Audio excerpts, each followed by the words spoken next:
பணிவோருக்கு பரிவுடன் அருளும் பரிக்கல் ஸ்ரீ லட்சுமி நரசிம்மர். திருமாலின் 10 அவதாரங்களில் நரசிம்ம அவதாரமே திடீரென தோன்றிய அவதாரமாகும்.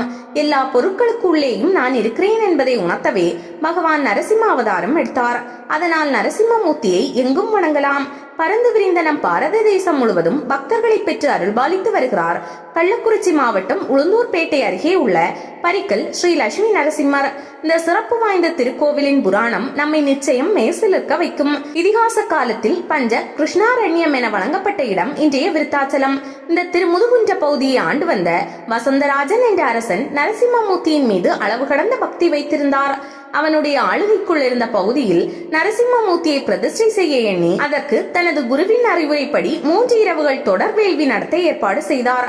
வசந்தராஜன் அழைப்பின் பேரில் குறிப்பிட்ட இடத்திற்கு சிற்றரசர்கள் வந்து கூடினார்கள். வேள்வி தொடங்க இருந்த நேரத்தில் பரிகலாசுரன் என்ற அசுரன் அவ்வேள்வியை தகர்க்கும் நோக்கோடு தனது படைகளுடன் வருவதை அறிந்த வசந்தராஜன் தன் குருவை வேண்டி நிற்க அவர் அரசனின் கையில் கங்கணம் கட்டி ஒரு மந்திரத்தை உபதேசித்து வேள்வி நடைபெறும் இடத்திலிருந்து சற்று தொலைவில் ஒரு புதருக்குள் அசம்பிரங்ஜா என்ற சமாதி நிலையில் தியானம் செய்ய வைத்தார். அரசன் தியானம் செய்ய ஆரம்பித்து சில நாளிகைகள் கடந்த சமயத்தில் பரிகலாசுரன் தன் படையுடன் வந்து வேள்விக்காக வைத்திருந்த மங்கள பொருட்களை காலால் இடறி நாசம் செய்து யாகத்திற்கு வந்தோரை ஓட ஓட விரட்டினான். அரசனை தேடி பின் அவர் இருக்கும் இடம் அறிந்து தியான நிலையில் இருந்தவரை தாக்க துவங்கினான். அசம்பிரங்ஜா சமாதி நிலையில் உள்ளபடி எதற்கும் அஞ்சாமல் அசையாமல் இருப்பதை கண்டு கோபமுற்று பல்வேறு வகைகளை தாக்கி சோர்வுற்று அரசனின் தலையை கோடாரியால் பிளக்க துணிந்து அவ்வாறு செய்கையில் பிளவுற்ற தலையிலிருந்து நரசிம்மமூர்த்தி உக்ர நரசிம்மமூர்த்தியாய் கோபக்கனல் பறக்க தோன்றி பரிகலாசுரனின் உடலை 2ஆக பிளந்தறிந்தார்.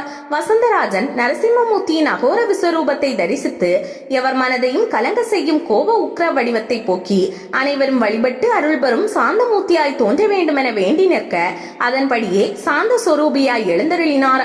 பரிகலாசுரன் என்னும் அரக்கனை அழித்த இடம் பரிகலபுரம் என்றாகி பின்னர் பரிக்கல் என வழங்கலாயிற்று. எல்லா நரசிம்மர் கோவிலில் உக்ரமூர்த்தியான நரசிம்மர் தன் மடியில் உள்ள மகாலட்சுமியை ஆலிங்கனம் செய்திருப்பார்.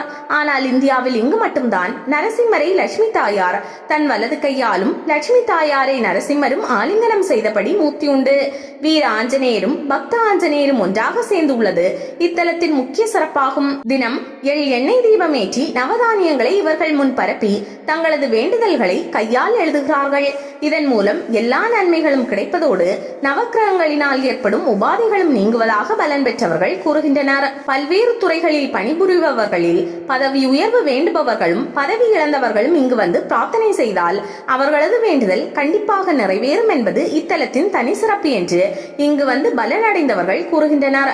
உடல்நலம் மனநலன் பாதிக்கப்பட்டவர்கள், திருமண தடை உள்ளவர்கள், வழக்குகளில் சிக்கி இருப்பவர்கள், பில்லி சூனியங்களால் பாதிக்கப்பட்டவர்கள் இத்தலத்தில் வந்து வழிபட்டால் தங்கள் பிரச்சனைகளிலிருந்து விடுபட்டு நல்ல தீர்வு கிடைக்கப் பெறுவார்கள். எதிரிகள் தொல்லைகளில் இருந்து விடுபடுவார்கள்.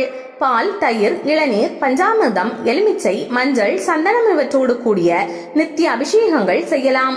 நரசிம்மருக்கு வஸ்திரம் சாத்தலாம். பக்தர்களின் நேர்த்திக்கடன்களாக மொட்டை போடுதல், காது குத்துதல், மாவிளக்கு ஏற்றுதல், அங்க பிரதர்சனம் ஆகியவை இத்தலத்தில் செய்யப்படுகின்றன. வைகுண்ட ஏகாதசி பிரம்மோற்சவம் வெகு விமர்சையாக கொண்டாடப்படுகிறது. பிரம்மோற்சவத்தையொட்டி நடைபெறும் வேத பாராயணம், பஜனைகள் சிறப்பு வாய்ந்தவை.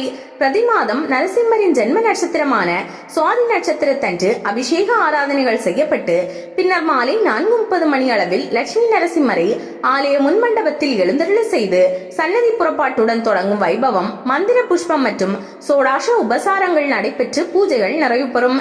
இந்த நிகழ்வில் உள்ளூர் மற்றும் வெளியூர் பக்தர்கள் திரளாக கலந்து கொண்டு லட்சுமி நரசிம்மரின் அருள் பெறுவார்கள். திருக்கோவில் அமைவிடம் விழுப்புரம் உளுந்தூர்பேட்டை தேசிய நெடுஞ்சாலையிலிருந்து பரிக்கல்லுக்கு பிரிந்து செல்ல வேண்டும். உளுந்தூர்பேட்டையிலிருந்தும் விழுப்புரத்திலிருந்தும் நகர பேருந்து வசதி உள்ளன. விழுப்புரத்திலிருந்து 24 கிலோமீட்டர், உளுந்தூர்பேட்டையிலிருந்து 18 கிலோமீட்டர் பயணித்தால் பரிக்கல் வந்தடையலாம். தரிசன நேரம் காலை 6 மணி முதல் மதியம் 1 மணி வரை, மாலை 4 மணி முதல் இரவு 8 மணி வரை.